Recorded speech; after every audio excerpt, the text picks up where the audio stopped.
பரிசுத்த நாமத்துக்கு மகிமை உண்டாகட்டும்.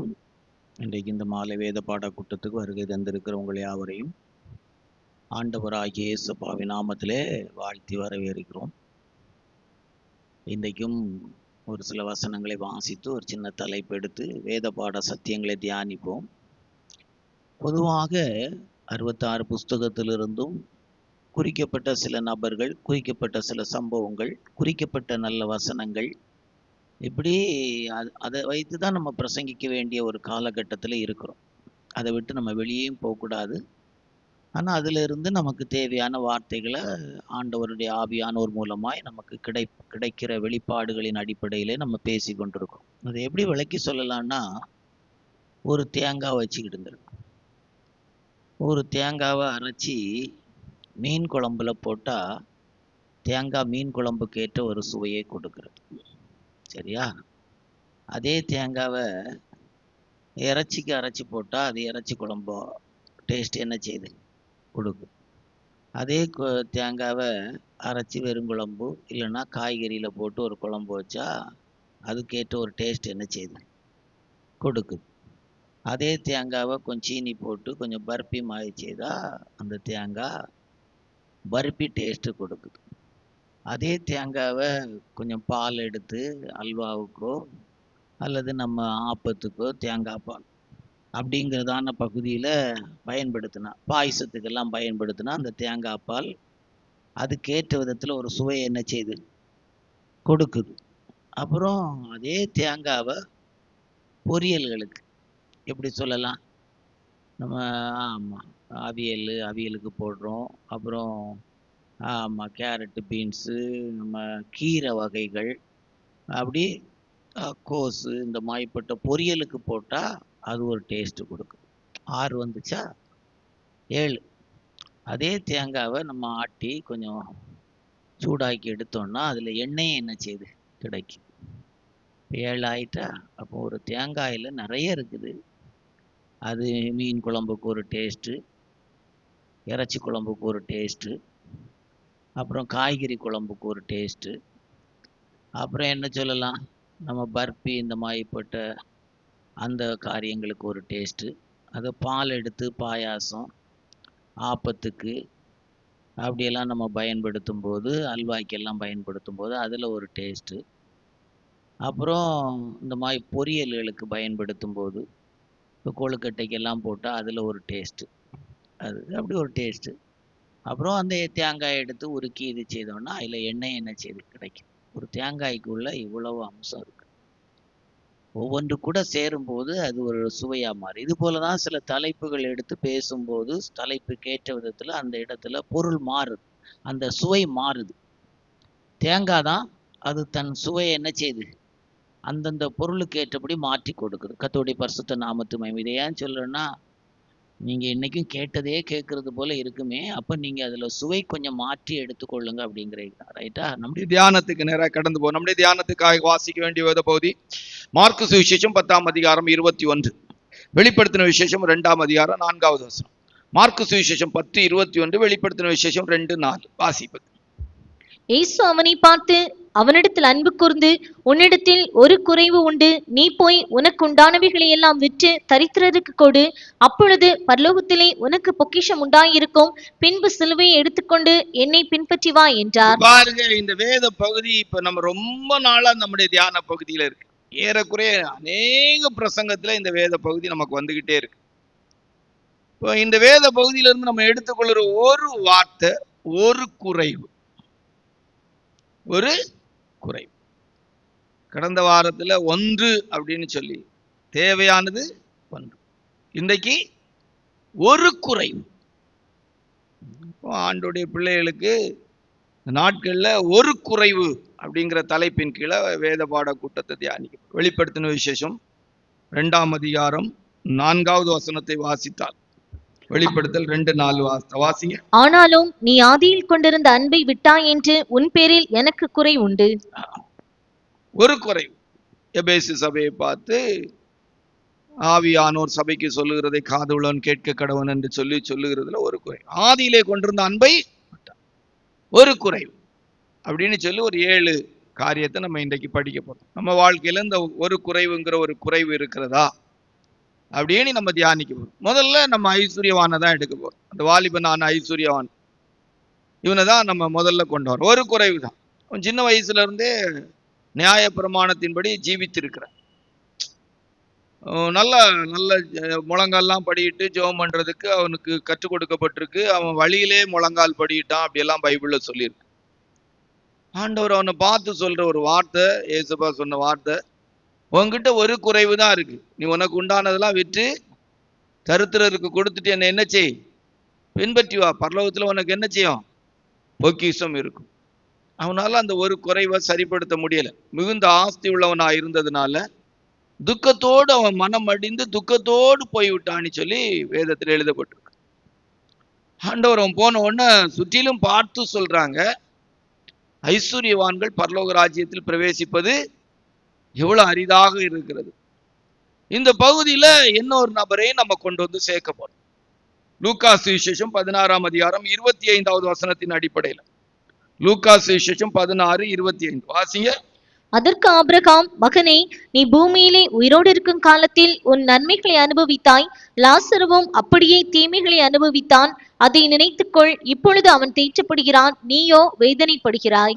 19வது வசனத்தை வாசிக்கும் போது, ஐஸ்வர்யமுள்ள ஒரு மனுஷன் இருந்தான். அவன் இரத்தாம்பரமும் விலையேறப்பெற்ற வஸ்திரமும் தரித்து அனுதினமும் சம்பிரமமாய் வாழ்ந்து கொண்டிருந்தான். ஆமா, சம்பிரதாயமா அவன் ரொம்ப சுகபோக லக்ஸூரியஸான வாழ்க்கை வாழ்ந்தான். ரொம்ப லக்ஸூரியஸான வாழ்க்கை வாழ்ந்து. இன்றைக்கும் கூட இது நம்முடைய பகுதியில நம்ம அறியணும். தெய்வ ஊழியர்கள், விசுவாசிகளுடைய ஜீவியத்துல கிறிஸ்தவர்கள் அல்லது தெய்வ பிள்ளைகள் ஏழையா பிச்சைக்காரங்களா தரித்திரரா இருக்க வேண்டும் என்பதற்காக நான் இந்த பகுதியை சொல்லல. ஆனா நமக்கு இருக்கிறதுல நம்ம ஐஸ்வர்யவான்களாய் மாற்றப்பட்டு அந்த குறைவுடையவளாய் பரலோக ராஜ்யத்துக்கு போக முடியாதவளாய் மாறிவிடக்கூடாது. இன்றைக்கு இருக்கிற இடத்தை எடுத்து பார்க்கும்போது, இன்றைக்கு இருக்கிற அந்த நிலவரத்தை எடுத்து பார்க்கும்போது, அநேகர் இந்த நிலவரத்தில் இருக்கிறதா எனக்குள்ள நான் உணர்த்தப்படுகிறேன். அடிக்கடி என் ஜீவியத்துல பயப்படுகிற ஒரு விஷயத்துல இதுவும் ஒரு விஷயம். பணம், பொருள், சொத்து, ஆசீர்வாதங்கள் அதிகமாய் பெருகி நம்முடைய ஜீவியத்திலே கர்த்தர் அனுமதிக்க மாட்டாங்க. பரலோகத்துக்கு அந்நியனாய் நான் மாறிவிடக்கூடாது என்கிற விதத்திலே அந்த ஒரு பயம் ஜீவியத்துக்குள்ள அதிகமாய் சில நேரங்கள்ல இருக்கிறத உணரக்கூடிய இடத்துல இருக்கிறது. தெய்வ பிள்ளைகளுடைய ஜீவியத்துல இன்றைக்கு கவனித்து பார்க்கணும். இன்றைக்கெல்லாம் எடுத்து பார்த்தா எண்ணி முடியாத ஜனங்கள் இப்படிதான் இருக்கிறாங்க. ஊழிய பாதையிலும் அப்படிதான் சொல்லக்கூடிய இடத்துல இருக்குது. உன்னிடத்துல ஒரு குறைவு இருக்கு, நீ அதை வித்து தரித்திரருக்கு ஏழைகளுக்கு கொடுத்துட்டு என்னை பின்பற்றி வா. அவனால் அந்த குறைவை என்ன செய்ய முடியல, சரிப்படுத்த முடியல. அவனால ஜெபிக்க முடிந்தது, அவனால நியாய பிரமாணத்தின்படி எல்லா காரியத்தையும் செய்ய முடிந்தது. ஆனா ஆண்டவராய் ஏசப்பா சொன்ன இந்த விஷயத்தை செய்ய முடியவில்லை. எண்ணி முடியாத தெய்வ ஜனங்களும் ஊழியர்களும் இன்றைக்கு இந்த குறைவுக்கு முன்பாக குறைவுள்ளது போல என்னுடைய ஜீவியத்திலே, என்னுடைய ஊழிய பாதையில நான் உணர்கிறதா இருக்கிறேன். ஆகையினால் இந்த குறைவு நம்முடைய ஜீவியத்திலே வந்து அல்லது இந்த குறைவில் உள்ளவர்களாய் பரலோக ராஜ்யத்தை இழந்து போகாதபடிக்கு கர்த்தர் நம்மை பாதுகாப்பாராக. அல்லேலூயா. ஒரு குறைவு வித்து கொடுத்துட்டு வா. அதனால அதை விட்டு கொடுக்கிறதுக்கு விருப்பம் இல்லை. ஆதி அப்போஸ்தல காலம் ஸ்தாபிக்கப்பட்ட ஆரம்பத்துல எல்லா ஜனங்களுக்குள்ளும் இருந்த ஒரு விஷயம், விற்றார்கள். அல்லேலூயா. ஆமா, பரிசுத்த ஆவியானவர் ஊற்றப்பட்ட ஆரம்ப நாட்களிலே சபையில் காணப்பட்ட முதல் நல்ல விஷயம் என்று சொன்னால் தங்களுக்கு உண்டான எல்லாவற்றையும் கொடுத்தார். நல்ல பரிசுத்த ஆவியானுடைய நிறைவும் அந்த அனுபவத்துக்குள்ள இருக்கிற ஒரு சபை ஏறக்குறைய இதான் நிலவரத்துல இருக்கும். அல்லேலூயா. சரி, அப்ப ரெண்டு நம்ம ஏன்னா இந்த பகுதிகளெல்லாம் கொஞ்சம் நல்லா தியானிச்சிருக்கிறதுனால போதும், பைபிள் ஸ்டடிக்கு ஏற்ற விதத்துல தியானம். ரெண்டாவது, லூக்கா சுவிசேஷம் 18ஆம் அதிகாரம் 10, 11, 12, 14. 10, 11, 12, 14 வாசிங்க. 2 மனுஷர் ஜெபம் பண்ணும்படி தேவாலயத்துக்கு போனார்கள். ஒருவன் பரிசேயன், மற்றவன் ஆயக்காரன். பரிசேயன் என்று, தேவனே, நான் பரிகாரர். நல்லா கவனிச்சு கொள்ளுங்க. இவங்கிட்ட இருந்து ஒரு குறைவு எடுக்கணும். ஐஸ்வர்யவான் இருந்து ஒரு குறைவு எடுத்தோம். அந்த வாலிப ஐஸ்வர்யவான் நம்ம நரகத்துக்கு போன ஐஸ்வர்யவான்ட்ட இருந்து ஒரு குறைவு எடுத்து. சரியா? இப்ப இவங்கிட்ட இருந்து ஒரு குறைவு. என்ன குறைவு? இவங்கிட்டே வேற குறைவு இருந்ததா நம்ம சொல்ல முடியாது. வாசிங்க. இப்ப 2 மனுஷன் ஜெபம் பண்ணும்படி தேவாலயத்துக்கு போனார்கள். ஒருவன் பரிசேயன், மற்றவன் ஆயக்காரன். 11வது வசனத்தை வாசிங்க. பரிசேயன் நின்று, தேவனே, நான் பரிகாரர், அநியாயக்காரர். அவங்க கிட்ட ஒரு நல்ல சாட்சி இருக்கு, நல்லா கவனிச்சுக்கொள்ளு. பரிகாரர், அநியாயக்காரர், விபசாரக்காரர் ஆகிய மற்ற மனுஷரை போலவும் இந்த ஆயக்காரனை போலவும் இராததினால், நான் சில நேரங்கள்ல சபையில கவனிச்சு பார்ப்பேன். சிலருக்கு பேரை சொல்லி சிலர் அவங்க இப்படி ஆக்க, இவங்க இப்படி ஆக்க, அப்படி ஆக்கன்னு சொன்னா சில குடும்பங்களுக்கு செட் ஆகாது. உசு உசு உசுன்னு சொல்லி பாம்பு மாதிரி சீத்துன்னு நிப்பாங்க. நீங்க என்ன அவங்க கூட ஒப்பிட்டு பேசக்கூடாது, அவங்கள ஏன் கூட நீங்க ஒப்பிட்டு பேசக்கூடாது அப்படின்னு சொல்லி சீத்துன்னு நிப்பாங்க. எங்க அம்மாவை அவங்க அம்மாவை கூட நீங்க எப்படி ஒப்பிட்டு பேசலாம்? அவங்க அம்மாவை எங்க அம்மாவை கூட நீங்க எப்படி ஒப்பிட்டு பேசலாம் நீ சொல்லுவாங்க. அதாவது இவங்க அம்மாவை விட அவங்க அம்மா தாழ்ந்தவங்களும், அவங்க அம்மாவை விட இவங்க அம்மா தாழ்ந்தவங்களும். சில நேரங்கள்ல இதை நான் பார்த்திருக்கேன்.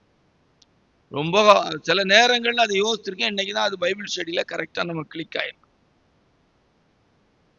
ஆமா, சிலரை இது செய்து சிலரை உயர்த்தி பேசினாலே போதும், உசு புசு புசு புசுன்னு சொல்லி சீத்துன்னு நிப்பாங்க, அப்படிம்பாங்க. பாம்பு சீரியமாய் நிப்பான். பார்த்திருக்கீங்களா? இவன் அப்படிதான் சொல்லலாம். பரிகாரர், அநியாயக்காரர், விபசாரக்காரர் இந்த ஆயக்காரனை போல நான் இல்லாததுனால் உம்மை ஸ்தோத்தரிக்கிறேன். பாத்தீங்களா? சொல்லுவாங்க, அவங்க கூட என்ன ஒப்பிட்டு பேசாங்க, அவ கூட என்ன ஒப்பிட்டு பேசாதுங்க, அவங்க கூட என்ன ஒப்பிட்டு பேசாங்க அப்படிம்பாங்க.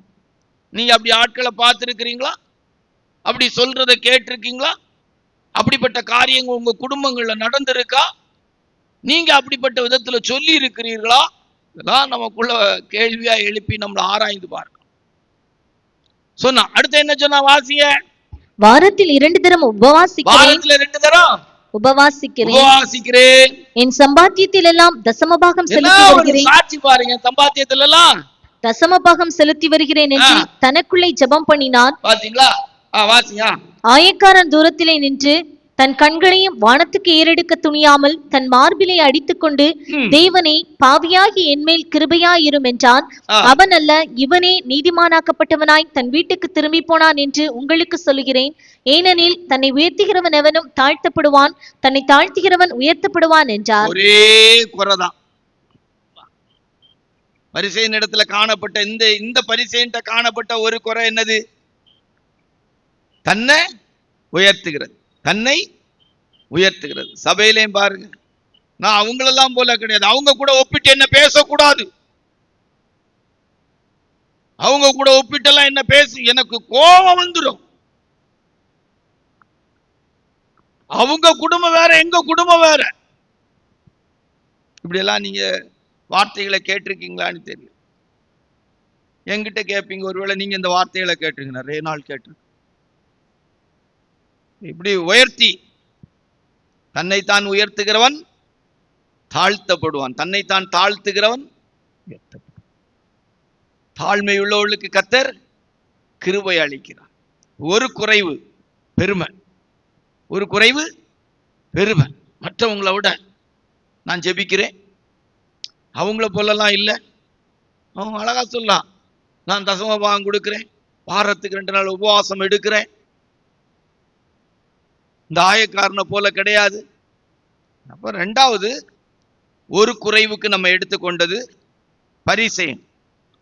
இந்த ஆயக்காரன் நீதிமானாய் வீட்டுக்கு போனா, இந்த பரிசேயன் தேவனுடைய பார்வையில பாவியாய் போனான். அவன் பார்வைக்கு அவன் நீதிமானாய் இருந்தான், தேவனுடைய பார்வையில எப்படி இருந்தா? பாவியாய் மாறினான். அதனால ஆவிக்குரிய தெய்வ பிள்ளைகளுடைய ஜீவியத்துல நம்ம என்ன செய்யக்கூடாது? பெருமைக்கு எதுவாய் இடம் கொடுக்க கூடாது. அந்த குறைவு நமக்கு வரக்கூடாது. எந்த சபையில இருந்தாலும் சரி, எவ்வளவு நல்ல உபதேசங்கள் கேட்டாலும் சரி, எவ்வளவு நல்ல ஊழியர்கள் இருந்தாலும் சரி, எவ்வளவுதான் இருந்தாலும் மற்ற ஊழியங்களை குறை சொல்ற விதத்துல நம்முடைய ஜீவியங்கள் இல்லாமல் இருந்தால் நலமாயிருக்கும். அல்லேலூயா. மற்ற ஊழியர்களை குறை சொல்லுகிற விதத்துல நம்ம பிரசங்கம் பண்ணாமல் இருந்தால் நலமாயிருக்கும். அல்லேலூயா.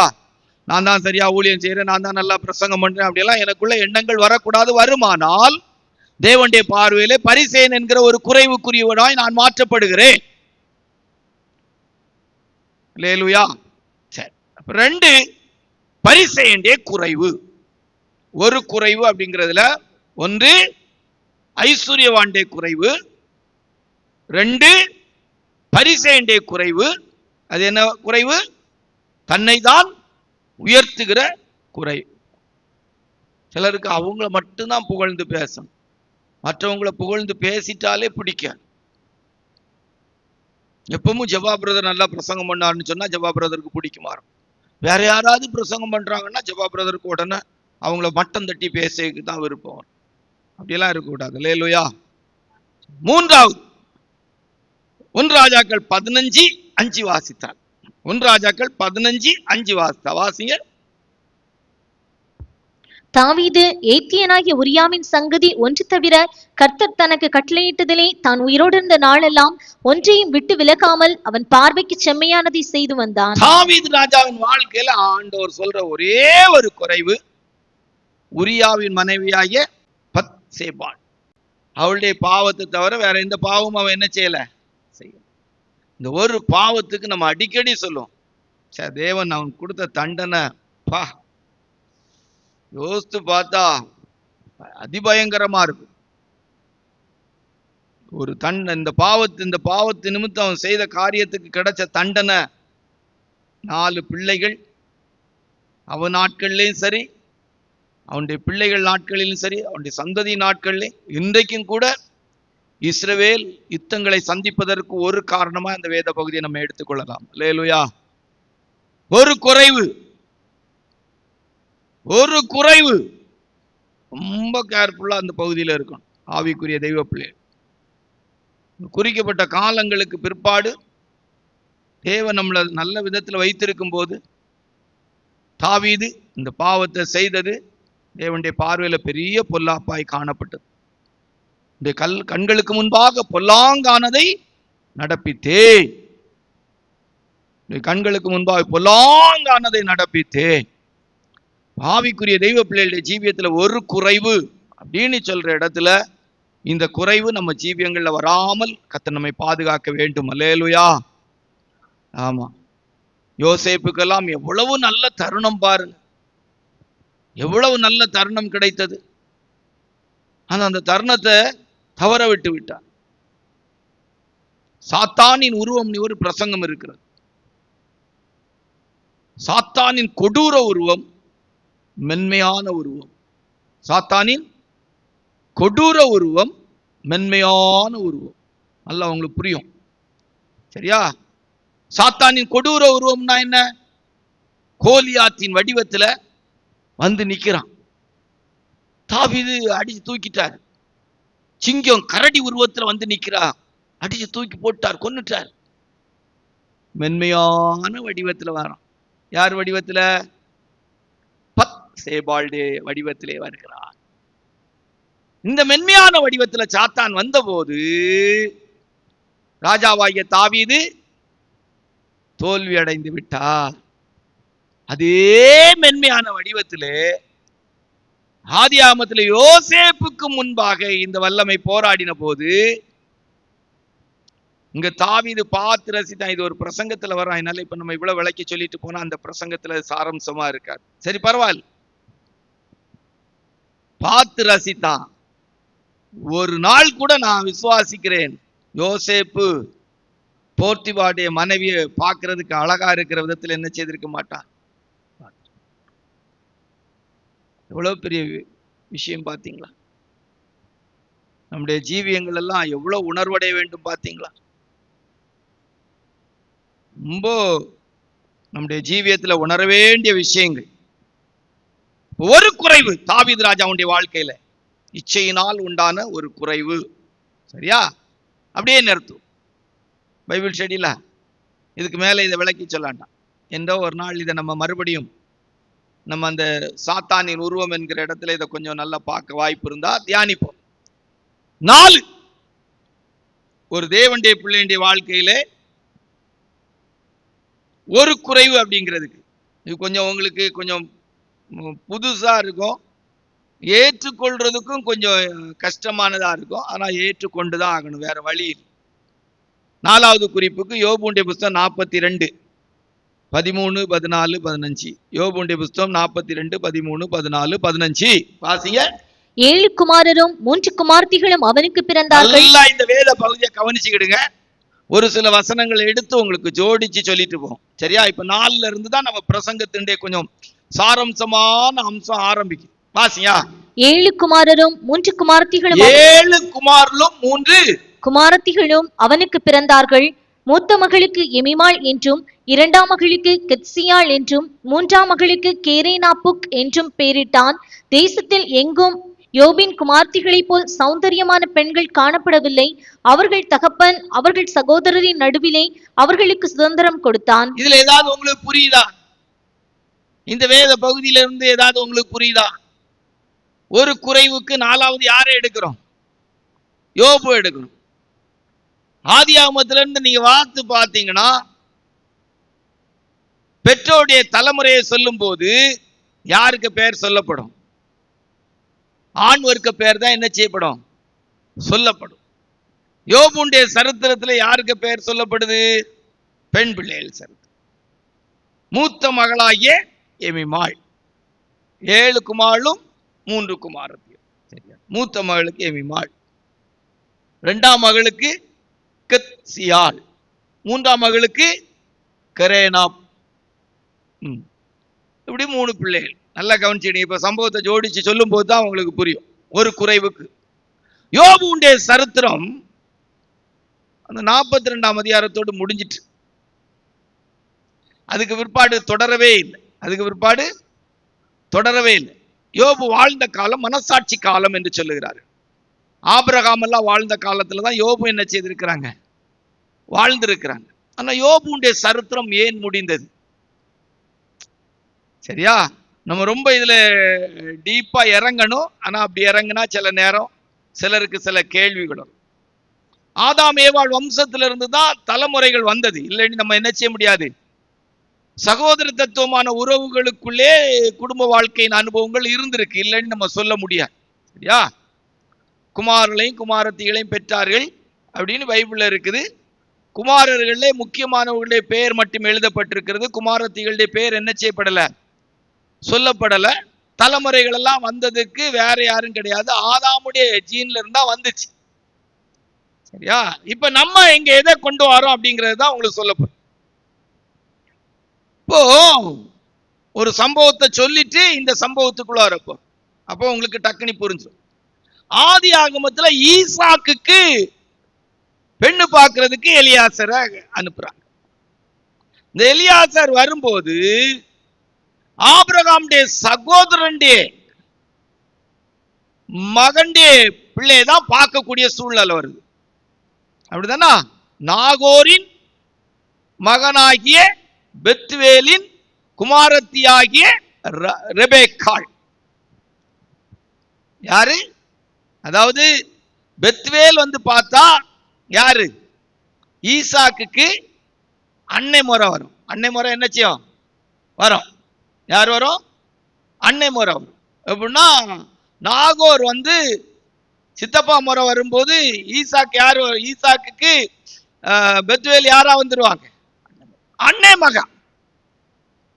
கரெக்டா முறைப்படி பார்த்தா ஈசாக்கு ரெபேக்காளுக்கு யாரு? சித்தப்பா முறை. அப்படி பார்த்தா எனக்கு அந்த பைபிள்ல அதுக்கு மேல எதுவும் இருந்தா மன்னிச்சு கொள்ளுங்க. யா, நீங்க அந்த வேத பகுதிகளை வேணா கொஞ்சம் வாசிங்க. 24 வாசி, 24:15 வாசியா. ஆதியாகமம் 24:15 வாசியா. அவன் இப்படி சொல்லி முடிக்கும் முன்னே, இதோ ஆபிரகாமுடைய சகோதரனாகிய நாகோரின் மனைவி மில்காளுடைய குமாரனாயிருக்கிற பெத்துவேலுக்கு பிறந்த ரெபேக்காள் குடத்தை தோள்மேல். நல்லா கவனிச்சுடுங்க. அப்போ ஆபிரகாமுடைய சகோதரனாகிய நாகோரின் மனைவி. அப்ப இந்த நாகோர் அப்படிங்கறத நல்லா கவனிச்சிட்டீங்கன்னா ஆபிரகாமுக்கு சகோதரன். அப்போ அவங்க பையன் பெத்துவேல் ஈசாக்கு யார் வரும்? அண்ணன் தம்பி முறை வரும். இவங்களுடைய பிள்ளைங்கிறது யார் வரும்? ஈசாக்கு யாரா வரும்? சித்தப்பா மரம். சரியா? இப்போ ரெபேக்காள் வாரா. நல்லா கவனிச்சு கொள்ளுங்க. இப்ப சம்பவத்தை சொல்லி வரும்போது வாசிங்க வாசிங்க வாசிங்க. அவன் இப்படி சொல்லி முடிக்கும் முன்னே, இதோ ஆபிரகாமுடைய சகோதரனாகிய நாகோரின் மனைவி மில்காளுடைய குமாரனாயிருக்கிற பெத்துவேலுக்கு பிறந்த ரெபேக்காள் குடத்தை தோள்மேல் வைத்துக் கொண்டு புறப்பட்டு வந்தாள். அந்த பெண் மகா ரூபவதியும். நல்லா கவனிச்சு கொள்ளுங்க. யோபுடைய புஸ்தகத்துல 3 பிள்ளைகளும் அன்றைக்கு தேசத்துல இருந்ததுல அழகுள்ளது. இங்க ஒரு பிள்ளை தண்ணி எடுக்க வருது. இந்த பிள்ளை எப்படிப்பட்டதா? எப்படிப்பட்ட பிள்ளையா? எப்படிப்பட்ட பிள்ளையா? மகா ரூபவதி. இப்ப இந்த பிள்ளையும் யோபுடைய பிள்ளைகளுக்கு ஈக்குவலா இருக்கக்கூடிய பிள்ளைன்னு சொல்ல முடியுமா? சொல்ல முடியாதா? மகா ரூபவதி. எப்படிப்பட்ட ரூபவதி? மகா ரூபவதி. ரூபவதின்னு சொல்லல, அழகுல ரெபேக்காள் எப்படிப்பட்டவங்க? ரொம்ப சிறந்தவங்க. நல்லா கவனிச்சு. இப்ப நம்ம அந்த பகுதியை தான் இப்ப கொண்டோம். இப்போ ரெபேக்காளுக்கு ஒரு அண்ணன் இருக்கிறான், ஒரு சகோதரன் இருக்கா. யாரு? லாபான். யார் இருக்கா? லாபான் ஒரு சகோதரன் என்ன செய்யறாரு? இருக்கிறார். நீங்க ஆதி ஆகமத்துல வாத்து பார்த்தீங்கன்னா ரெபேக்காளுக்கு லாபான் ஒரு சகோதரன். 24:29 வாசிங்க. 24:29. ரெபேக்காளுக்கு ஒரு சகோதரன் இருந்தான், அவனுக்கு லாபான் என்று பேர். அந்த லாபான் வெளியே துறவண்டியில் இருந்த அந்த போதும். நல்லா கவனிச்சு கொள்ளுங்க. லாபானி ஒரு சகோதரன் இருக்கிறான்.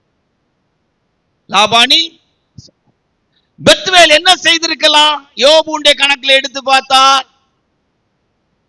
லாபானோடு ரெபேக்காளுக்கு தொடர்பை ஏற்படுத்தியிருக்கலாம். சந்ததி அதோடி முடிஞ்சிருக்கும். ஆனா இப்ப நீங்க 16வது வசனத்துக்கு வந்தால் ஒரு அழகான வார்த்தை அங்க ஒளிச்சிருக்கும் பாருங்க. ஒளிச்சுன்னா அதுல ஒரு ரொம்ப சூப்பரா சொல்லி இருப்பாங்க. வாசிங்க. அந்த பெண் மகா ரூபவதியும் புருஷனை அறியாத கன்னிகையுமாய். யாரா இருந்தாலும் யோபுடைய புஸ்தகத்துக்கு வரும்போது 3 சகோதரிக்கு எத்தனை புருஷமாரு? 7. வெக்கமா தோணுவு பாத்தீங்களா? புரியுதா உங்களுக்கு? 3 பிள்ளைகள், அழகுள்ள பிள்ளைகள்னு சொல்லி வெளியே கட்டி கொடுக்க விரும்பாம சொந்த பையங்களுக்கு என்ன செய்துட்டாரு? சுதந்திரமா கொடுத்துட்டாரு. அதோடி சரித்திரம் முடிஞ்சுது. அதோடி சரித்திரம் முடிஞ்சுது. இங்க என்ன அழகா சொல்லிருக்கு? அந்த பெண் மகா ரூபவதி புருஷனை அறியாத கன்னிகையுமா இருந்தாள். லாபான் இருக்கா வீட்டுல. பெத்துவேல் அந்த வேலையை செய்யல. தன் மகளை கன்னிகையுமா பாதுகாத்திருக்கிறார். அல்லேலூயா. எவ்வளவு பெரிய மேன்மையான விஷயம். பரிசுத்த வேதாகமத்தில் ஆகையினால முற்பிதாக்கள் 2வது பிதாவாய் சொல்லப்படுற ஈசாக்குக்கு மனைவியாய் ரெபேக்காள் மாற்றப்பட்டாள். அதே 24ஆம் அதிகாரம் 58வது வசனத்தை வாசித்து பாருங்க. பொண்ணு கேட்டு வந்த எலியாசர் கூட அன்னைக்கே போகிறேன் என்று சொல்லுகிறாள். வாசித்து பாருங்க. ரெபேக்காளை அழைத்து, நீ இந்த மனிதனோட கூட போகிறாயா என்று கேட்டார்கள். அவள் போகிறேன் என்றாள். எவ்வளவு மேன்மையான விஷயம். இந்த காரியத்தை யோபு செய்திருக்கலாமே, செய்யாததுனால தான் அந்த சரித்திரம் அதோடி முடிந்தது. அவனுக்கு பிற்பாடோட பிள்ளைகளுடைய பேர் வரைக்கும் பைபிள்ல எழுதப்படாத நிலவரம் ஆயிற்றே. அந்த 3 பிள்ளைகளுக்கு பேரை மட்டும்தான் எழுதிருக்கு. தன்னுடைய குமாரர்களுடைய பேர் எழுதப்படலையே. ஆனா ஈசாக்கின் வம்சம் அப்படி இல்லையே. அந்த பெத்துவேலுடைய வம்சம் அப்படிப்பட்டது இல்லையே. ரெபேக்காளுடைய வம்சம் அடுத்தது எழுதப்படுது. யாக்கோபு ஈசாக்கு என்று சொல்லி எழுதப்பட்டு வருகிறது. 39 புஸ்தகத்திலையும் யாக்கோபின் சரித்திரமாய் வருதே. ஆனா யோபுடைய சரித்திரம் நிறுத்தப்படுது. காரணம் என்ன? அவனுடைய வாழ்க்கையில் இருந்த ஒரு குறைவு. முறைக்காடான அனுபவத்துல வாழ்றதுக்கு இடம் கொடுத்தான். 3 பிள்ளைகள், 7 பசங்க. சில நேரம் இந்த வேத பகுதியை வாசிக்கும் போதெல்லாம் மனசு கஷ்டமா இருக்கும். 3 பிள்ளைகள், 7 பசங்க. மறுபடி சொல்லும் போது கூட கஷ்டமா தான் இருக்கு. ஒரு குறைவு. தேவனுக்கு பயந்து பொல்லாப்புக்கு விலகிற மனுஷன். தேவனுக்கு பயந்து பொல்லாப்புக்கு விலகிற மனுஷன். பிள்ளைகள் அழகுள்ள பிள்ளைகள் என்று கண்டு பிள்ளைகளை வெளியே என்ன செய்யல? கட்டி கொடுக்க விரும்பவில்லை. சந்ததி முடிந்தது. போதும். இதுக்கு மேல நீங்க தான் விளக்கம் எடுக்கணும். சமயமாயிட்டு. 4, 5 வாசிப்போம். மத்தேயு சுவிசேஷம் 25 3, 4, 11. வெளிப்படுத்தின விசேஷம் 2ஆம் அதிகாரம் 4, 2, 3, வெளிப்படுத்தல் 2, 5. வாசிங்க. புத்தி இல்லாதவர்கள் தங்கள் தீவட்டிகளை எடுத்துக்கொண்டு போனார்கள், எண்ணெயையோ கூட கொண்டு போகவில்லை. புத்தி உள்ளவர்கள் தங்கள் தீவட்டிகளோடும் கூட தங்கள் பாத்திரங்களில் எண்ணெயையும் கொண்டு போனார்கள். மணவாளன் வர தாமதித்த போது அவர்கள் எல்லாரும் நித்திரை மயக்கமடைந்து தூங்கிவிட்டார்கள். 11வது வசனம் வாசிங்க. பின்பு மற்ற கன்னிகைகளும் வந்து, ஆண்டவரே ஆண்டவரே எங்களுக்கு திறக்க வேண்டும் என்றார்கள். வெளிப்படுத்தின விசேஷம் 2ஆம் அதிகாரம் 4 வாசிட்டு 2, 3, 5. 4 வாசிட்டு 2ஆம் அதிகாரம் 4 வாசிட்டு 2, 3, 5 வாசியா. ஆனாலும் நீ ஆதியில் கொண்டிருந்த அன்பை விட்டாய் என்று உன் பேரில் எனக்கு குறை உண்டு. உன் கிரியைகளையும் உன் பிரயாசத்தையும் நல்லா கவனிச்சு கொள்ளுங்க. எபேசு சபையை குறித்து ஆண்டவர் எவ்வளவு புகழ்ந்து பேசுறாங்க. உன் கிரியைகளையும் உன் பிரயாசத்தையும் உன் பொறுமையும். நீ பொல்லாதவர்களை சகிக்க கூடாமல் இருக்கிறதையும் அப்போஸ்தலர் அல்லாதவர்கள் தங்களை அப்போஸ்தலர் என்று சொல்லுகிறதை நீ சோதித்து அவர்களை பொய்யரென்று கண்டறிந்ததையும் நீ சகித்துக் கொண்டிருக்கிறதையும் பொறுமையாய் இருக்கிறதையும் என் நாமத்து நிமித்தம் இளைப்படையாமல் பிரயாசப்பட்டதையும் அறிந்திருக்கிறேன். 5வது வசனத்தை வாசிங்க. ஆகையால் நீ இன்ன நிலைமையிலிருந்து விழுந்தாய் என்பதை நினைத்து மனம் திரும்பி ஆதியில் செய்த கிரியைகளை செய்வாயாக. இல்லாவிட்டால் நான் சீக்கிரமாய் உன்னிடத்தில் வந்து நீ மனம் திரும்பாத பட்சத்தில் உன் விளக்கு தண்டை அதனிடத்தில் நின்று நீக்கி விடுவேன். விளக்கு தண்டை அதனிடத்தில் நீங்கி விடுவேன். இங்க என்ன சொல்றாங்க? உங்களை ஒரு காலும் எவ்வளவு நற்கிரியைகள் எல்லாம் இருக்கிறது. இந்த புத்தி இல்லாத கன்னிகைகள் எண்ணெய் பாத்திரத்தை எடுக்கல. ஒரே ஒரு குறைவுதான், எபேசு சபையில ஆதியில் இருந்த அன்பை விட்டார். பரிசுத்தாவியினாலே தேவனுடைய அன்பு நம்முடைய இருதயங்களே ஊற்றப்பட்டிருக்கு. இடித்து பிழிந்த ஒலிவ எண்ணெய். பரிசுத்தாவியனுடைய அபிஷேகம் நமக்குள்ளே ஒரு எண்ணெயாய் இருக்கிறார். தெய்வ அன்பாய் இருக்கிறார். நேசம் என்னும் அக்கினி, திரளான தண்ணீர்கள் நேசம் என்னும் அக்கினியை அவிக்க மாட்டார். ஆண்டோடைய அன்பின் அந்த அனுபவம். விளக்கு இருந்துச்சு, என்ன பாத்திரம் இல்லை. விளக்கு இருந்துச்சு, என்ன பாத்திரம். இன்னைக்கு எத்தனையோ பெந்தகோஸ்த சபைகள்ல ஜனங்கள்ல எத்தனையோ பேர் அபிஷேகம் பெறாதவங்களாகவே இருக்கிறாங்க. வருஷ கணக்கா பரிசுத்தாவியானுடைய அபிஷேகமும் அந்த ஆவியானுடைய நிறைவும் இல்லவே இல்லை. ஞாயிற்றுக்கிழமை கூட்டத்துக்கு வரும்போது கூட அபிஷேகம் பெற்ற எத்தனையோ பேர் கூட பாத்திரத்தை கொண்டு வரல. அப்படின்னு அர்த்தம் என்ன? அனுதினமும் ஆவியானவரால் நிரப்பப்பட்ட அனுபவத்தோடு ஆராதனைக்கு வருகிறதே இல்லை. ஆகையினால ஆராதனைக்கு வந்தா கூட ஆவியில நிரம்பி சந்தோஷப்பட முடியாதவர்களாக ஆராதனையில இருந்துட்டு போறாங்க. ஆனா சீயோனை குறித்த பிரசங்கத்தை கேட்கிறாங்க, எருசலேமை குறித்த பிரசங்கத்தை கேட்கிறாங்க, கர்த்தருடைய வருகையை குறித்த பிரசங்கத்தை கேட்கிறாங்க, 1000 வருஷ அரசாட்சியை குறித்த பிரசங்கத்தை கேட்கிறாங்க, உயிர்த்தெழுதலை குறித்த பிரசங்கத்தை கேட்கிறாங்க, மறுரூபத்தை குறித்த பிரசங்கத்தை கேட்கிறாங்க, நித்திய ராஜ்யத்தின் மேன்மையை குறித்த பிரசங்கத்தை கேட்கிறாங்க, எடுத்துக்கொள்ளப்படுதலை குறித்த பிரசங்கத்தை கேட்கிறாங்க. ஆனா ஆவிக்குரிய ஜீவியத்துல எண்ணெய் பாத்திரம் இல்லை. ஆதியில் கொண்டிருந்த அன்பை விட்டாய். ஒரு குறைவு இருக்கு. அந்த ஆரம்ப நாட்கள்ல ஒரு ஆவியானுடைய நிறைவு, தெய்வ அன்பின் நிறைவு. எபிரேயருக்கு நிருபம் 4ஆம் அதிகாரம் 3ஆம் அதிகாரம் 14ஆம் வசனத்துல சொல்லி இருக்கு, ஆரம்பத்துல கொண்டிருந்த நம்பிக்கை முடிவு வரை உறுதியாய் பற்றி கொண்டிருப்பீர்களானால் கிறிஸ்துவினிடத்திலே பங்குள்ளவர்களாயிருப்போம். ரோமர் 5ஆம் அதிகாரம் 5ஆம் வசனத்தில் சொல்லப்பட்டிருக்கு, தேவனுடைய அன்பு பரிசுத்தாவியினால் நம்முடைய இருதயங்களில் ஊற்றப்பட்டிருக்கிறபடியால் அந்த நம்பிக்கை நம்மை வெட்கப்படுத்தாது. வாசிங்க, எபிரேயருக்கு நிருபம் 3ஆம் அதிகாரம் 14ஆவது வசனத்தை வாசித்து விட்டு ரோமர் 5ஆம் அதிகாரம் 5ஆவது வசனத்தை வாசித்தா ரொம்ப அழகா இருக்கும். வாசிங்க. நாம் ஆரம்பத்திலே கொண்ட நம்பிக்கையை முடிவு பரியந்தம் உறுதியாய் பற்றி கொண்டிருப்போமாகில் கிறிஸ்துவனிடத்தில் பங்குள்ளவர்களாய் இருப்போம். மேலும் நமக்கு அருளப்பட்ட பரிசுத்த ஆவியினாலே தேவ அன்பு நம்முடைய இருதயங்களில் ஊற்றப்பட்டிருக்கிறபடியால் அந்த நம்பிக்கை நம்மை வெட்கப்படுத்தாது. பாத்தீங்களா? ஒரு குறைவு இருக்குது, ஆவியானுடைய அந்த நிறைவு, எண்ணெய் பாத்திரத்தின் அனுபவம். 2 கொரிந்தியருக்கு எழுதின நிருபம் 5ஆம் அதிகாரத்துல சொல்லப்பட்டிருக்கு, ஆவியானவரே நம்மை ஆயத்தப்படுத்துகிறார். ஆவியின் அச்சாரத்தை கர்த்தர் தந்தார். நல்ல ஒரு அபிஷேகத்தின் நிறைவை இந்த நாட்கள்ல ஊழியர்கள் தெய்வ ஜனத்தின் மத்தியில பார்க்கிறது ரொம்ப குறைஞ்சிருக்கு. அபிஷேகத்தின் நிறைவோடு கூடிய விசுவாச வாழ்க்கை, பரிசுத்த ஆவியானுடைய அபிஷேகத்தோடு நிறைவோடு கூடிய நம்பிக்கை, பரிசுத்த ஆவியானுடைய அபிஷேகத்தோடு நிறைவோடு கூடிய தைரியம் இன்னைக்கு பார்க்கிறது ரொம்ப கஷ்டமா இருக்கு. ஆதியில கொண்டிருந்த அன்பை விட்டாய், ஒரு குறைவு. இன்றைக்கு ஆவிக்குரிய தெய்வ பிள்ளைகளுடைய ஜீவியத்துல, ஊழியர்களுடைய வாழ்க்கையில் இந்த குறைவு இருக்கிறது. இந்த பரிசுத்த ஆவியானுடைய அந்த அனுபவம், ஆவியானுடைய அந்த நிறைவு இல்லாததுனால இன்றைக்கு விசுவாசம் குறைஞ்சு போயிருக்கு, நம்பிக்கை குறைஞ்சு இருக்குது. நீதிமான் சிங்கத்தை போல தைரியமா இருப்பான் என்ற தைரியம் குறைஞ்சு போயிருக்குது.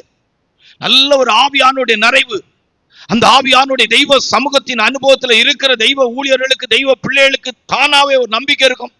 வியாதி நேரத்துல ஒரு நம்பிக்கை இருக்கும், சோதனை நேரத்துல ஒரு நம்பிக்கை இருக்கும், போராட்ட நேரத்துல ஒரு நம்பிக்கை இருக்கும். எல்லாம் எதிர்வனியான சூழ்நிலையின் மத்தியில் அந்த ஆவியானவரால் அவங்களுக்கு ஒரு நம்பிக்கை இருக்கும். ஆரம்பத்துல கொண்டிருந்த நம்பிக்கை முடிவு வரையும் உறுதியாய் பற்றி கொண்டிருப்பீர்களா? என்ன நம்பிக்கை? தேவனுடைய அன்பினால் நிரப்பப்பட்டிருக்கிற அந்த நம்பிக்கை. வெறும் அந்நிய பாஷை அடையாளத்தில் உள்ள அபிஷேகம் அல்ல. கிறிஸ்துவின் அன்பு என்னை நெருக்கி ஏவுகிறது. 10 புத்தி உள்ள கன்னியை கையில எண்ணெய் பாத்திரம் இருந்துச்சு. நம்முடைய லைஃப்ல எப்பவும் பரிசுத்த ஆவியினால நிரம்பி, தெய்வ அன்பினால நிரம்பி இருக்கணும். அதுல குறைவே வரக்கூடாது. உங்ககிட்ட எல்லா கிரியைகளும் இருக்கிறது, ஆதியில் கொண்டிருந்த அன்பை விட்டாய். ரட்சிக்கப்பட்டு உண்மையான ரட்சிப்பு, உண்மையான ஞானத்தான, உண்மையான பரிசுத்தாவின் அபிஷேகத்தின் அனுபவத்துக்குள்ள வரும்போது அந்த நாட்கள்ல ஒரு விசேஷமான ஒரு அனுபவம் நமக்குள்ள இருக்குது, இல்லைன்னு சொல்ல முடியாது. இன்றைக்கு இருக்கிற பெந்தகோஸ்து சபைகள்ல வந்திருக்கிற வீழ்ச்சிக்கு காரணம் என்ன? எங்கே ஆவிக்குரிய சபைகள் வீழ்ச்சி அடைந்திருக்கிறது அப்படின்னா உண்மையான ரட்சிப்பின் அனுபவம் இல்லை. பெந்தகோஸ்து அனுபவத்தில் இருக்கிற ரட்சிக்கப்பட்ட ஜனத்தின் சந்ததிக்குள்ளே உண்மையான ரட்சிப்பின் அனுபவம் இல்லை, உண்மையான ஞானஸ்தானத்தின் அனுபவம் இல்லை, உண்மையான பரிசுத்த ஆவியானுடைய அபிஷேகத்தின் அனுபவம் இல்லை. 30 வருடங்களுக்கு முன்பாக ஒரு மனிதர் ரட்சிக்கப்பட்ட ஒரு அனுபவத்தோடு சபைக்கு வந்தாங்க. இன்னைக்கு அந்த அனுபவம் இல்லை. பிள்ளைகள் பெந்தகோஸ்து சபையில விசுவாசியுடைய பிள்ளைகள் என்ற பேரின் கீழே இருக்கிறாங்க. ஒரு வயசுக்கு மேல கட்டாயத்தின் பேர்ல ஞானஸ்தானம் எடுக்கிறாங்க. உண்மையா ரட்சிக்கப்பட்ட அனுபவத்துல இருக்கிறார்களா? உண்மையான ஒரு பரிசுத்த ஆவியானுடைய அபிஷேகம் வந்து இறங்கி அந்த ஆவியானவரால் நிரப்பப்பட்ட அனுபவம் இருக்கிறதா? இந்த யூத் மீட்டிங்களுக்கு போகும்போது கர்த்தருடைய ஊழியக்காரர்கள் உற்சாகப்படுத்தி எமோஷனலா ஏதோ ஒரு ஆவி நிறைவை பெற்றது போல இருக்கிறாங்க. அதுக்கு பிற்பாடு அடுத்த யூத் மீட்டிங் கூட அந்த அந்நிய பாஷை இருக்குமானா இருக்காது. நாங்கெல்லாம் ரட்சிக்கப்பட்டு ஞானஸ்தானம் பெற்று அபிஷேகம் பெற்ற காலங்கள்ல ஏறக்குறைய 49 வருடங்களுக்கு முன்பாக எடுத்து பார்த்தா, 39 வருடங்களுக்கு முன்பாக, 39 வருடங்களுக்கு முன்பாக எடுத்து பார்த்தா அந்த அனுபவம் எப்படி இருந்திருக்கு. இன்னைக்கு அப்படிப்பட்ட வாலிப சகோதர சகோதரிமார்களை பார்ப்பது கடினமா இருக்குது. அப்படிப்பட்ட தெய்வ பிள்ளைகளை பார்ப்பது கடினமா இருக்கிறது. ஒரு குறைவு. என்ன குறைவு?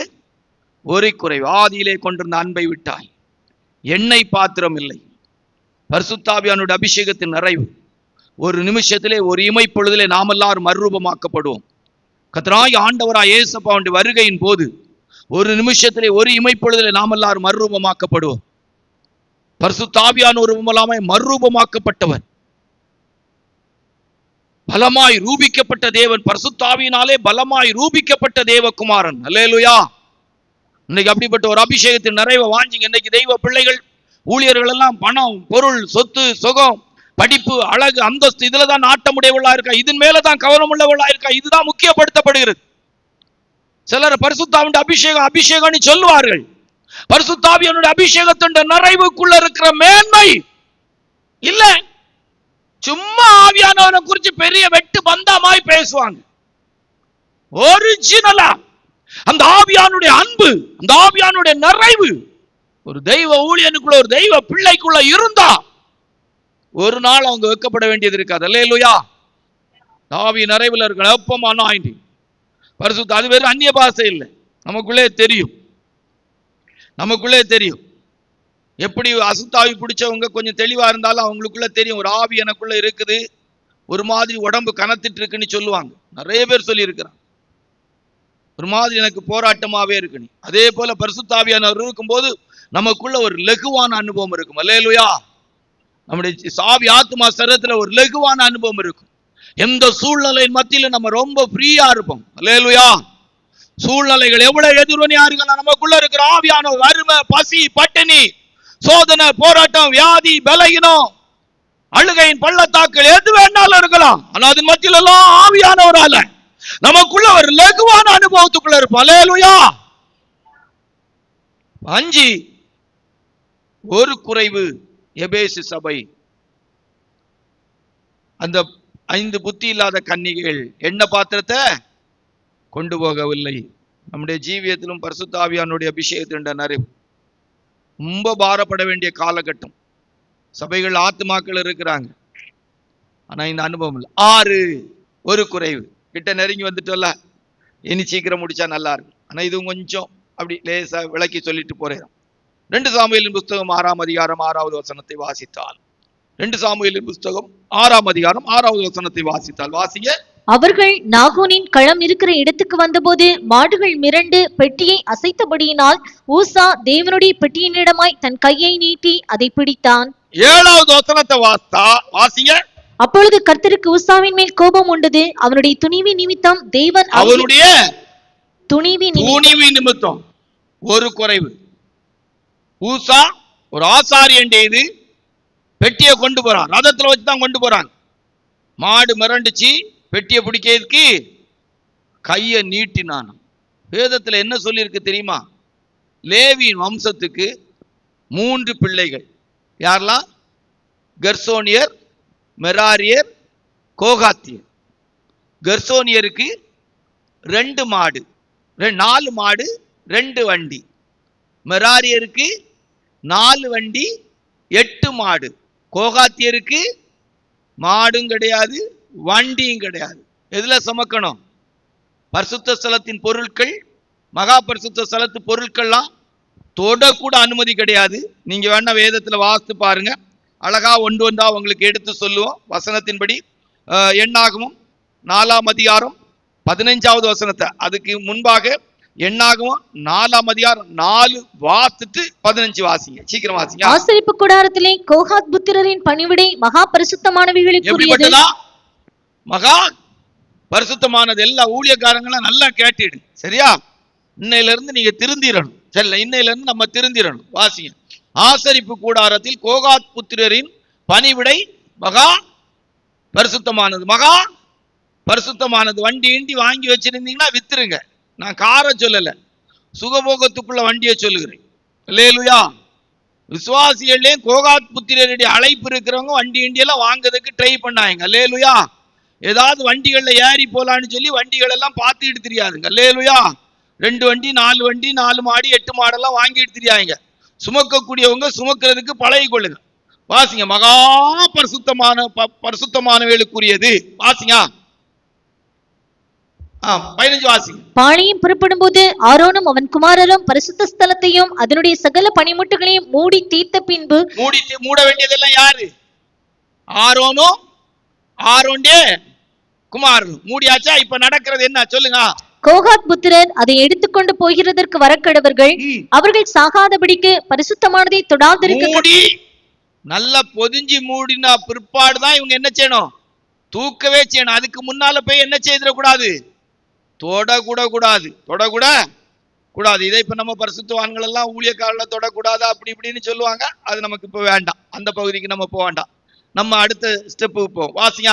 ஆசரிப்பு கூடாரத்திலே கோகாத் புத்திரர் சுமக்கும் சுமை இதுவே. ஆமா, எல்லாம் எப்படிதான் சுமக்கணுமா?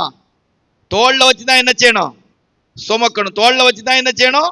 சுமக்கணும். எண்ணாகமம் 7ஆம் அதிகாரம் 7, 8, 9 வாசித்தா. 9 வாசிட்டு 7, 8 வாசித்தா. வாசிங்க. 9 வாசிங்க. கோகாத்தின் புத்திரருக்கோ ஒன்றும் கொடுக்கப்படவில்லை. என்னது ஒன்றும் கொடுக்கப்படவில்லை? வாசிங்க. தோள்மேல் சுமப்பதே அவர்களுக்குரிய பரிசுத்த ஸ்தலத்தில். ஊழியத்துக்கு வந்த பிற்பாடு எனக்கு வண்டி இல்ல, எனக்கு மாடு இல்ல, எனக்கு யாரும் உதவிக்கு இல்ல, எனக்கு இப்படி இருக்குது, நான் செய்ய வேண்டிய வேலை இதுவா இருக்குது, யாராவது எனக்கு ஹெல்ப் பண்ணுவாங்களான்னு சொல்லி வண்டி மாடும் தேடாதுங்க. வண்டி மாடு என்ன செய்யாங்க? தேடக்கூடாது. வண்டி மாடு என்ன செய்யக்கூடாது? தேடக்கூடாது. இங்க என்ன சொல்லியிருக்கு? தோள் மேல். ஆமா, நான் எதிர்பார்க்க கூடாது. யாராவது ஒரு பிரசங்கம் பண்ணுவாங்களா, யாராவது ஒரு ஊழியத்தை செய்து உதவி செய்வாங்களான்னு நான் என்ன செய்யக்கூடாது? வண்டி மாடு நான் எனக்குரியது இல்லை. வண்டி மாடு யாருக்குரியது?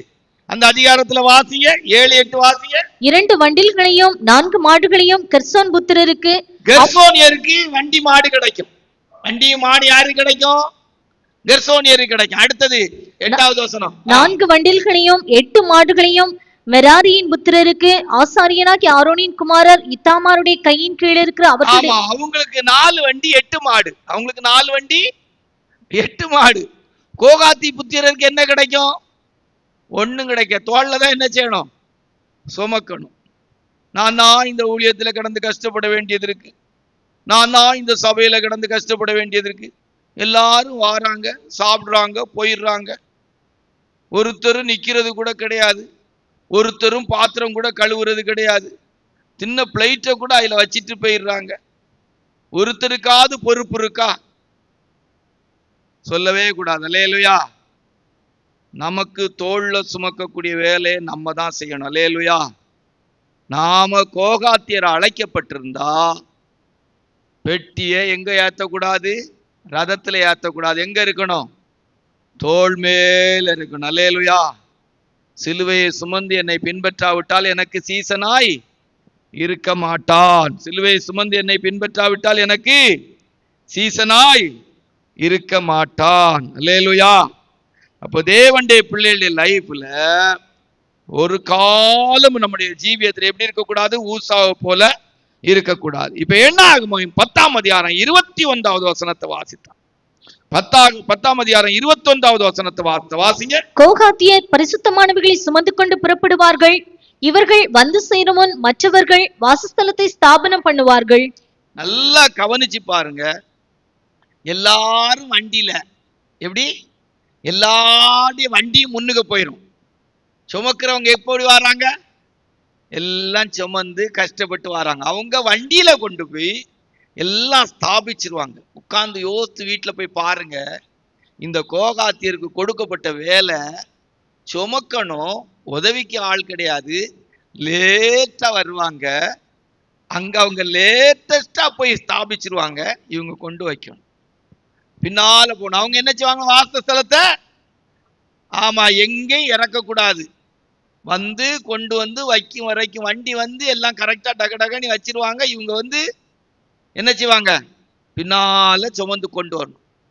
இப்படியெல்லாம் விசுவாசிகள் ஊழியக்காரங்க இன்னைக்கு கோகாத் புத்தியருடைய அழைப்புல இருக்கிறவங்க புரிஞ்சு நடக்கிறாங்களா? எல்லாரும் ரதம் வாங்கி வச்சு வண்டியில வச்சுக்கிட்டு மாடு மிரளும் போது பிடிச்சிங்கன்னா அடி மட்டுமா கிடைக்கும்? இடியும் கிடைக்கும்.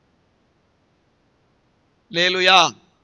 மார்க்கத்துக்குள்ள வந்த பிற்பாடு நம்முடைய அழைப்பு தெரிந்து கொள்ளுதல புரிஞ்சுக்கொள்ளும். ஒரு குறைவு ஊசா கிட்ட பெட்டியை பிடித்தான். பெட்டி என்ன செய்தான்? பிடிச்சான். தொடக்கூடாததை தொட்டான். அல்லேலூயா.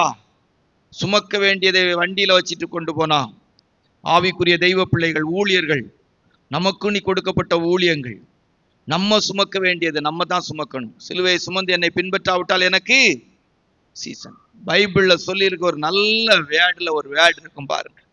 அது உங்களுக்கு வாஸ்த விற்பாடு உங்க லைஃப்ல நல்ல தரிசனம், நல்ல வெளிப்பாடு இருந்து இன்றைக்கு உங்களுடைய ஆத்மாவில் ஒரு ஆன்மீக கண்கள் நல்ல பிரகாசம் ஆகுமான உங்க லைஃப்ல ஒரு நாள் இந்த ஊழிய பாதையில ஒரு நாள் உங்க விசுவாசிகள்ங்கிற ஸ்தானத்துல கர்த்தர் உங்களுக்கு கோகாத்தியருடைய அழைப்புல ஒரு ஊழியத்தை தந்திருந்தா ஒரு நாள் கூட நீங்க முறுமுறுக்க மாட்டீங்க. வாசிங்க என்னாகமம் 4ஆம் அதிகாரம் 18வது வசனத்தை வாசிங்க. என்னாகமம் 4:18 வாசிங்க. லேவியருக்குள்ளே கோகாத் வம்சமாகிய கோத்திரத்தார் அழிந்து போகாதபடி பாருங்கள். யார் அழிந்து போகாதபடி பாதுகாக்க கர்த்தர் சொல்லுகிறார்? யார? வண்டி சந்ததியா? வண்டி சந்ததியா? எந்த சந்ததி அழிஞ்சு போக கூடாதா? ஆண்டவருடைய கரிசனையை பாருங்க. ஆண்டவருடைய விருப்பத்தை பாருங்க. என் மகா பரிசுத்த ஸ்தலத்தின், என் பரிசுத்த ஸ்தலத்தின் பனிமுட்டுகளை சுமக்கிற கோகாத் புத்திரர் என்ன செய்யக்கூடாது? அழிந்து போகக்கூடாது. அந்த இனம் அழிந்து போகாதபடி பாதுகாத்து கொள்ளுங்கள். எவ்வளோ ஒரு உத்தரவாதமாய் ஆண்டோர் தம்முடைய ஜனங்களுக்கு சொல்றார் பாருங்க. இன்றைக்கு நம்மில் அநேகர் தோல்ல சுமக்கிறத கஷ்டமா நினைக்கிறோம், கேவலமா நினைக்கிறோம். தோல்ல சுமக்கிறதுக்கு எதிராக பேசுகிறோம், தோல்ல சுமக்கிறதுக்கு எதிராக நடந்து கொள்ளுகிறோம். என்ன கேள்விகள் வருது. கர்த்தர் உங்களுடைய வாழ்க்கையில இந்த அனுபவத்தை தந்திருந்தா, இந்த மாலை வேளையில மனத்தாழ்மையா சொல்றேன், வண்டியில ஏத்திராங்க. அல்லேலூயா. இந்த லைஃப்ல நிறைய காரியங்கள் உங்களுக்கு சின்ன சின்ன எக்ஸாம்பிள் சொல்ல முடியும். நான் சொல்லி சமயத்தை எடுக்க விரும்பவில்லை. உங்களுடைய லைஃப்ல ரொம்ப கவனமா இருக்கணும். அல்லேலூயா. ஆமா, சில இடங்கள்ல சுகபோகமாய் வாழ்கிறவள் உயிரோடு செத்தவள். ஊசா வண்டியில ஏத்திட்டு போனா, மாடு மிரண்டுச்சு, வெட்டிய பிடிச்சா செத்து.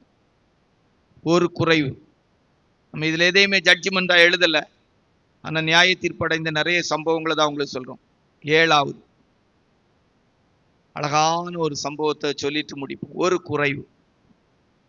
ஒரு குறைவு அப்படிங்கிறதுக்கு 7வதாக 2 ராஜாக்கள் 20ஆம் அதிகாரம் 12-13. 2 ராஜாக்கள் 20ஆம் அதிகாரம் 12-13 வாசிங்க. அக்காலத்திலே பலாதானின் குமாரனாகிய பெரோதாக் பலாதான் என்னும் பாபிலோனின் ராஜா எசேக்கியா வியாதிப்பட்டிருக்கிறதை கேட்டு அவரிடத்துக்கு நிருபங்களையும் வெகுமானத்தையும் அனுப்பினான். எசேக்கியா அவர்களை அங்கீகரித்து பின்பு அவர்களுக்கு தன் பொக்கிஷசாலை அனைத்தையும், வெள்ளியையும் பொன்னையும் கந்தவர்க்கங்களையும் நல்ல பரிமள தைலத்தையும் தன் ஆயுதசாலை அனைத்தையும் தன் பொக்கிஷசாலைகளில் உள்ள எல்லாவற்றையும் காண்பித்தான். தன் அரமனையிலும் தன் ராஜ்யத்தில் எங்கும் எசேக்கியா அவர்களுக்கு காண்பியாத பொருள் ஒன்றுமில்லை. ஒரே ஒரு குறை. எசேக்கியா ராஜா ரொம்ப நல்ல ராஜா, உண்மையிலே ரொம்ப நல்ல ராஜா. உங்ககிட்ட காணப்பட்ட ஒரு குறைவு. ஒரு குறைவு. அவன் வியாதியில இருக்கும்போது கூட ஆண்டவரே அப்படின்னு சொல்லி தன்னுடைய ஜீவியத்தை சொல்லிதான் வருஷத்தை கேட்கிறான். அவகிட்ட இருக்கிற ஒரு குறைவு பாருங்க. பாபிலோனிய தேசத்திலிருந்து அனுப்பப்பட்டவங்களுக்கு தன் பொக்கிஷ சாலையில எல்லாவற்றையும் காட்டாத ஒண்ணுமே இல்லை. ஏசாயா தீர்க்கதரிசி வந்து கேட்கிறார். ஏசாயா தீர்க்கதரிசி வந்து கேட்கிறார். 2 ராஜாக்கள் 20ஆம் அதிகாரம் 15-17 வாசிங்க.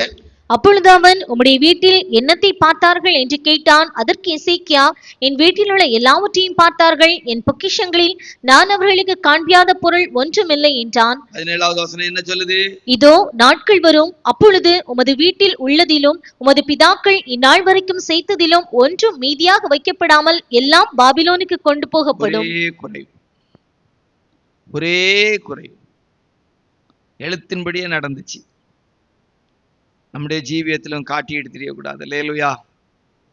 எழுத்தின்படியும் சரி, ஸ்பிரிச்சுவலாவும் சரி, எதையும் குறிச்சு ரொம்ப பெருசா பீத்தி எடுத்து தெரியக்கூடாது. எனக்கு தெரிஞ்ச விதத்துல சொன்னா, என் ஜீவியங்கள்ல கடந்த காலங்கள்ல வந்த அநேக தோல்விகளுக்கு இந்த பீத்தல் ஒரு காரணமா இருந்தது. ரொம்ப ஒரு குறைவு. பாபிலோனியர்களுக்கு முன்பாக அவன் எல்லாத்தையும் காட்டணும், இருக்கிறது எல்லாத்தையும் காட்டணும். பாருங்க எனக்கு எப்படி இருக்குது, எவ்வளவு இருக்குது பாருங்க அப்படின்னு காட்டணும். கிருபை. அல்லேலூயா. நிற்பது நிர்மூலமாகாது இருப்பதும் கிருபை. தேவனுடைய கிருபையை மேன்மைப்படுத்த வேண்டும். அவன் வியாதிப்பட்டு சுகமானதை தான் விசாரிக்கிறதுக்கு அனுப்புனாங்க. அவன் காட்டக்கூடாதெல்லாம் காட்டிட்டு இருந்தான். அல்லேலூயா. நம்முடைய லைஃப்லும் சரி, ரொம்ப கவனமா இந்த பாதையில போகணும். ரொம்ப பீத்திக்கிட்டு நம்முடைய லைஃப்ல அப்படி இப்படியெல்லாம் நம்ம இருக்கவே கூடாது. மறைந்து ஜீவிக்கிற ஒரு கிருபை நமக்கு கண்டிப்பா வேணும். சிலதை மறைத்து வைக்கணும். தெய்வீக சுகத்தெல்லாம் அனுபவிக்கிறவங்க ரொம்ப பவ்யமா பேசணும். ஆண்டோடைய கிருபை, கர்த்தர் சுகத்தை தாராங்க, நான் விசுவாசிக்கிறேன், நான் ஜெபம் பண்ணினேன். ஒரு நாள் வரும்போது நம்முடைய ஜெபம், நம்முடைய ஃபெய்த் எல்லாம் ஒன்றும் ஒர்க் அவுட் ஆகாது. கிருபை, ஆண்டோடைய கிருபையில சுகத்தை அனுபவிக்கிறோம். அல்லேலூயா. நான் ஊழியம் செய்யறேன்னு சொல்ல முடியாது, கிருபையில இருக்கிறோம். அல்லேலூயா. ஆமா, கிருபை. கர்த்தர் தேவைகளை சந்திக்கிறார், ஆண்டவர் ஆசீர்வதிக்கிறார். கிருபை. எனக்கு பிரசங்கம் இல்லை, கிருபை. அல்லேலூயா. எத்தனை சந்தர்ப்பங்கள்ல எவ்வளவு நல்ல பிரசங்கங்கள் நல்ல முறையில பண்ண முடியாத விதத்துல தடை பண்ணப்பட்டிருக்கிறோம். ஜனங்களால் அதை கண்டுபிடிக்க முடியாட்டாலும் சொந்த ஜீவியத்துல ஊழியத்துல அன்றைக்குள்ள பிரசங்கம் சரியாக பேசப்படவில்லை என்பதை உணர்ந்திருக்கிறோம். அதெல்லாம் நம்முடைய ஜீவியத்துல சில நேரங்கள்ல நமக்குள்ள உண்டாகிற அந்த பீத்தலுக்குரிய அனுபவம் தான் அதுக்கு காரணம். ஒருவருக்கு வரும் புகழ்ச்சி அவனுக்கு வரும் சோதனை. இப்ப நம்முடைய ஜீவியத்துல எசேக்கியா ராஜாவை போல காட்டிக்கிட்டு தெரியக்கூடாது. அதுக்குதான் எழுத்தின்படி ஒரு அடக்கம், நாணம் பெண்களுக்கெல்லாம். நம்ம அடிக்கடி இந்த நாட்கள்ல சொல்லுவோம், ரொம்ப அலங்காரம் பண்ணிட்டு திரியறவங்க எல்லாம் ஒரு காலத்துக்கு பிற்பாடு அலங்காரத்துக்கு அந்த சரீரம் ஒத்துழைக்காத விதத்துல வேதனைக்குரியதா மாறிடும். எவ்வளவு எளிமையான வாழ்க்கை வாழ்றாங்களோ கடைசி வரைக்கும் சுகத்தோடு பலத்தோடு ஆரோக்கியமா இருப்பாங்க. என்னுடைய ஜீவியத்திலும் சரி, ஊழிய பாதையிலும் சரி, இந்த உலகத்திலே நான் கண்டறிஞ்ச ஒரு காரியம், ரொம்ப பெரிய டெக்கரேஷன் பண்ணவங்க எல்லாம் ஒரு வயசுக்கு மேல காட்டிக்கிட்டு திரியுது. நான் அழகா இருக்கிறேன், என்ன பாருங்க, நான் மினுக்கி விட்டு இருக்கிறேன். தூதர்களுடைய வீழ்ச்சிக்கு ஒரு காரணம் அதுதான். எசேக்கியேலின் தீர்க்க தரிசன புஸ்தகத்துல வாசித்து பார்த்தீங்கன்னா, பூரண அழகுள்ளவனாக இருந்தான். எசேக்கியா எல்லாம் திறந்து காட்டிட்டு இருந்தாரு. இந்த நாட்கள் நம்முடைய ஜீவியத்துல அப்படிதான் இருக்கிறோம். அநேக நேரத்துல நம்மளை குறிச்சு மற்றவங்கள்ட்ட பீத்திக்கிட்டு திரியிறோம். ரொம்ப பெருமையா பேசுவோம், என் ஜீவியத்துல இப்படி ஆக்கும், நான்லாம் அவங்கள மாதிரி கிடையாது, இவங்கள மாதிரி கிடையாது. நீங்க வாசிங்க 28ஆம் அதிகாரம் 13வது வசனத்தை வாசிங்க. நீ தேவனுடைய 12ல இருந்து வாசிங்க. மனுபுத்திரனே, நீ தீரு ராஜாவை குறித்து புலம்பி அவனை நோக்கி, கர்த்தராகிய ஆண்டவர் உரைக்கிறது என்னவென்றால், நீ விசித்திரமாய் செய்யப்பட்ட முத்திரை மோதிரம், நீ ஞானத்தால் நிறைந்தவன், பூரண அழகுள்ளவன், நீ தேவனுடைய தோட்டமாகிய ஏதேனில் இருந்தவன். பத்மராகம், புஷ்பராகம், வைரம், படிகப்பச்சை, கோமேதகம், எஸ்பி, இந்திரநீலம், மரகதம், மாணிக்கம் முதலான சகலவித ரத்தினங்களும் பொன்னும் உன்னை மூடிக்கொண்டிருக்கிறது. நீ சிருஷ்டிக்கப்பட்ட நாளில் உன் மேள வாத்தியங்களும் உன் நாகசுரங்களும் உன்னிடத்தில் ஆயத்தப்பட்டிருந்தது. நீ சிருஷ்டிக்கப்பட்ட நாள் துவக்கி உன்னில் அநியாயம் கண்டுபிடிக்கப்பட்டது மட்டும் உன் வழிகளில் குறையற்றிருந்தாய். உன் வியாபாரத்தின் மிகுதியினால் உன் கொடுமை அதிகரித்து நீ பாவம் செய்தாய்.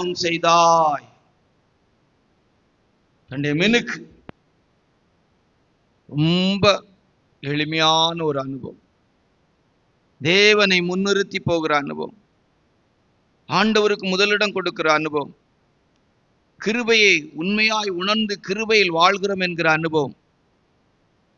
தேவையில்லாத விதத்தில் நம்முடைய ஜீவியத்தில் வெளிப்படுத்துகிற விதத்தில் வாழ்ந்துடக்கூடாது, நம்மளை அலங்காரப்படுத்துகிற விதத்தில் வாழ்ந்துடக்கூடாது. அநேகருடைய வாழ்க்கையில தெய்வீகமான ஆசீர்வாதத்தை இழந்து எல்லாம் பாபிலோனுக்கு கொண்டு போகும் என்று சொல்லப்படுகிற விதத்தில் உலகத்தாராய் மாறினதுக்கு காரணம், ஒரு காலத்துல ஸ்பிரிச்சுவலா இருக்கும்போது நான் ஆண்டோடைய கிருபையினால அப்படிங்கிற இடத்தை விட்டுட்டு நான் தெய்வீக சுகத்தை அனுபவிக்கிறேன், நான் ஜெபம் பண்ண எனக்கு சுகம் கிடைச்சிது, நான் ஜெபம் பண்ண அவங்களுக்கு விடுதலை கிடைச்சிது அப்படிலாம் சொல்லுவாங்க. ஒரு நாள் வரும்போது, இன்னைக்கு இருக்கிற நிலவரத்துல ஒரு விஷயத்தை உங்களுக்கு சொல்லிட்டு போக விரும்புகிறோம். நீங்க நம்பினாலும் சரி நம்பாட்டாலும் சரி, நிறைய ஊழியர்களுக்கு தெரியும், அவங்க ஜெபிக்கிற ஜெபத்தை கத்துற அவங்களுக்கும் கேட்கறதுல சபையிலும் கேட்கிற, சபையில ஆத்துமாக்கள் இருக்கிறாங்க, இல்லைன்னு சொல்லல. எத்தனை ஊழியர்களுக்கு சொல்ல முடியும், நாங்க ஜெபிக்கிற ஜெபத்தை கேட்டு ஆண்டவர் கிருபையா வியாதியஸ்தர்களை சுகமாக்குறாங்கன்னு சொல்ல முடியுமா? எத்தனை ஊழியர்களுக்கு சொல்ல முடியும், நான் ஜெபிக்கிற ஜெபத்தை கேட்டு கத்துறேன்னு? காரணம் என்ன? ஒரு காலத்துல எசேக்கியா ராஜாவை போல திறந்து காட்டினாங்க. நான் ஜெபம் பண்றேன், முழங்கால் யுத்தம், எழுப்புதல் ஜெபம், 12 மணி நேர ஜெபம், தேசத்துக்காக ஜெபம், பெருசா திறந்து காட்டிட்டு திரியிறாங்க. ரொம்ப கவனமா இருக்கணும். திறந்து காட்டின எல்லாமே போயிட்டு இன்னைக்கு சாதாரணப்பட்டவங்களா ஆயிட்டாங்க. ஜெபத்துக்கு பதில் இல்லை. எழுப்புதல் ஜெபம் தமிழ்நாட்டில் எவ்வளவோ நடக்குது, எழுப்புதல் நடக்கான்னு எனக்கு தெரியல. நான் குற்றப்படுத்துறதுக்காக இல்லை, திறந்து காட்டுறதுக்காக. அப்ப ஜெபம் நடத்தக்கூடாத நடத்தலாம், மிகுந்த மனத்தாழ்மையோடு நடத்தப்பட வேண்டிய ஜெபங்கள். அல்லேலூயா. ஆமா, அந்தரங்கத்தில் பார்க்கிற பிதா வெளியரங்கமாய் பதில் கொடுப்பார். 7 விஷயம். ஒரு குறைவு. ஒன்று என்னது? ஐஸ்வர்யவாண்டிய குறைவு. 2 பரிசேயனுடைய குறைவு. 3 தாவீது ராஜாவுடைய குறைவு. 4 யோபு பக்தனுடைய குறைவு. 5 எபேசு சபை புத்தி இல்லாத கன்னிகைகளுடைய குறைவு. 6 ஊசா. 7 எசேக்கியா ராஜா. உன்னத பாட்டில் வாசிக்கிறோம், என் புறாவே, என் உத்தமியே ஒருத்தி, உன்னில் பழுதொன்றும் இல்லை, உன்னில் பழுதொன்றும் இல்லை. எடுத்துக்கொள்ளப்படுகிற ஆவிக்குரிய தேவ சபையுடைய ஜீவியத்திலே, தெய்வ ஊழியர்கள் விசுவாசிகளுடைய வாழ்விலே நிறைவானது வரும்போது குறைவானது ஒழிந்து போகும் என்று சொன்னது போல எல்லாவற்றையும் எல்லாவற்றினால் நிரப்புகிறவர், உங்களில் நற்கிரியை ஆரம்பித்த தேவன் கிறிஸ்துவின் நாள் வரை இந்த நடத்தி முடிப்பார் என்று சொன்னது போல நமக்குள்ளே பூரணமாய் கர்த்தர் வேலையை செய்து இருக்கிற இந்த ஒரு குறைவு என்கிற அனுபவத்தில் இருக்கிற குறைவுகள் மாற்றப்பட்டு நிறைவாக்கப்பட்டவளாய் நம்முடைய ஆண்டவராய் இயேசப்பாவை சந்திக்க கர்த்தர் நம்மை தகுதிப்படுத்துவாராக. ஆமென்.